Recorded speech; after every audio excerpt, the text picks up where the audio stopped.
రంజాన్ మాసం వచ్చేసింది. అల్ అక్సా మసీదుకి సంబంధించి జరుగుతున్నటువంటిది అదే. అల్ అక్సా మసీదు దగ్గరికి ప్రార్థనలకి వెళ్తాం అని చెప్పి ముస్లింలు, అదే సందర్భంలో ముందు వద్దని చెప్పినటువంటి ఇజ్రాయెల్ ప్రభుత్వం కూడా ఆ తర్వాత ఏర్పాట్లు చేయడానికి రెడీ అయింది. అలాంటి మంత్రిని కూడా పక్కకి తప్పించేసింది.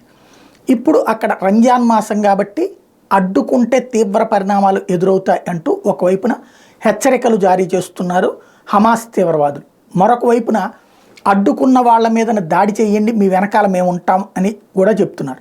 ఇదంతా ఒక ఎత్తు అయితే, రంజాన్ మాసాన్ని పురస్కరించుకుని కాల్పుల విరమణ అని చెప్తున్నటువంటి మీరు ఇప్పటికైనా సరే బందీలను విడిచిపెట్టండి. ఇప్పటికి దాదాపు 6 నెలలు అయిపోతుంది. అక్టోబర్ 7 దాడి, October to November, November to December, December to January, January to February, February to మార్చి, 5 నెలలు పూర్తయి 6వ నెలలోకి ఎంటర్ అయిపోయినటువంటి పరిస్థితి. ఇలాంటి దశలో విడిచిపెట్టమని చెప్పి మరొకసారి డిమాండ్ చేస్తుంది ఇజ్రాయెల్.